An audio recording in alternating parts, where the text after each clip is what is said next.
Pour moi, évidemment, un honneur d'être au Maroc, parce que vous savez que le Maroc et le Sénégal entretiennent des relations très particulières et séculaires, mais également de représenter ici Madame Aïssata Tall Sall, qui est le ministre des Affaires étrangères et qui est secrétaire exécutif de l'Union africaine, que nous allons passer, vous le savez, nous allons passer le flambeau très bientôt aux Comores. Alors, cette question de la diaspora, évidemment, interpelle toute l'Afrique et je pense que le Maroc est tout à fait approprié pour recevoir justement ce forum sur la diaspora africaine qui contribue énormément et ce qui doit nous interpeller, c'est que malgré la crise sanitaire internationale qui nous a touchés tous, ces transferts de fonds de la diaspora n'ont pas été impactés, bien au contraire. Alors, c'est la diaspora qui paye le prix fort de ces transferts de fonds et l'Afrique qui en profite beaucoup moins.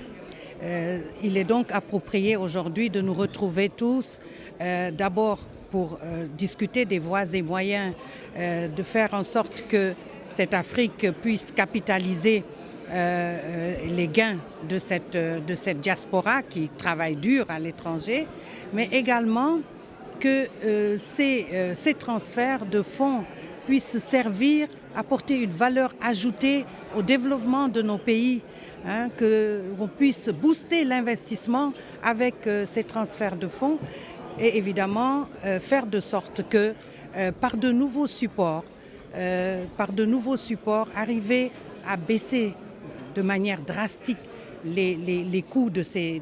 transferts qui évidemment jouent non seulement sur le volume, mais également en réalité ne profitent pas à nos différents pays. Je voudrais donc féliciter non seulement le Maroc qui reçoit ce forum international, mais également le Togo qui, vous le savez, préside le comité.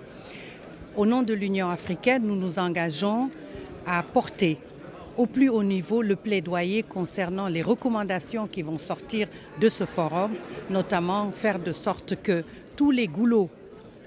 qui pourraient aujourd'hui survenir pour impacter les investissements et les transferts de fonds de cette diaspora, faire de sorte que ce plaidoyer soit porté au plus haut niveau afin que l'Afrique quand même profite au mieux de ces transferts. Pour suivre toute l'actualité d'EcoActu.ma, inscrivez-vous sur notre chaîne YouTube et rejoignez notre communauté sur Facebook et sur les autres réseaux sociaux.